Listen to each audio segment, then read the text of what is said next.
नमस्कार, आप देख रहे हैं जीएन भारत और मैं हूं राशिका बजाज। मुख्यमंत्री हेमंत सोरेन के विधायक प्रतिनिधि पंकज मिश्रा, पूजा सिंघल सहित अन्य अधिकारी पर भाजपा ने फिर से हमला बोला है।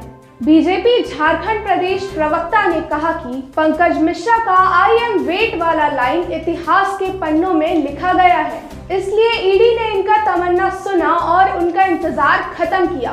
आइए सुनते हैं और क्या कुछ कहा उन्होंने।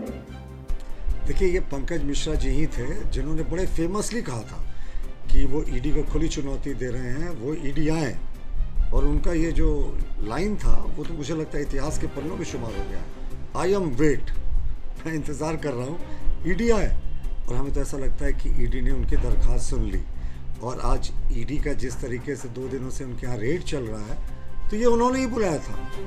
लेकिन ये इन्वेस्टिगेशन का एक हिस्सा है और ये ऐसे जो सर्वेज होते हैं, ऐसे जो रेड्स होते हैं, वो सामान्य होते हैं। और जब इन्होंने खुद चुनौती देकर बुलाया था, तो उसके बाद झारखंड मुक्ति मोर्चा को इतना प्रॉब्लम क्यों हो रहा है?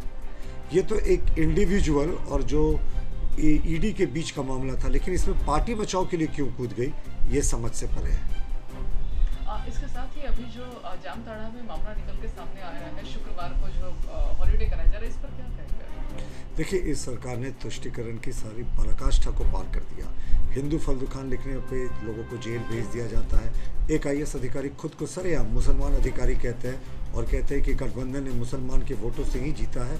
उर्दू को जनजातीय भाषा की श्रेणी में शामिल किया जाता है, हिंदी को हटा दिया जाता है। और अब गढ़वा में तो जो पद्धति थी, पूजा की पद्धति थी, प्रार्थना की पद्धति, उसमें हाथ जोड़ना इन्होंने बंद कर दिया क्योंकि मुस्लिम बहुल इलाका था।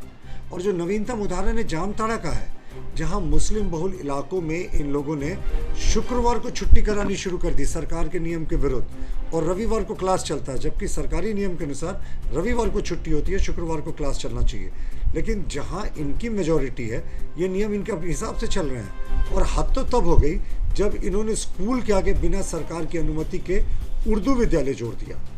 तो ये क्या चल रहा है? ये तालिबान है, ये अफगानिस्तान है। यहाँ वैसा शासन चल रहा है कि जिसकी मर्जी में जो आए, जिसकी जहाँ जहाँ संख्या ज़्यादा, वो वहाँ वैसे ही करे। इसके साथ ही झारखंड में भी देखा जा रहा है आईएएस आईएफएस अधिकारी के ऊपर रेप और यौन उत्पीड़न जैसे चार्जेस लग रहे। इतने बड़े बड़े प्रतिष्ठित कॉन्स्टिट्यूशन पोस्ट पर बैठकर अगर ऐसा करेंगे तो इसको आप कैसे देख रहे हैं?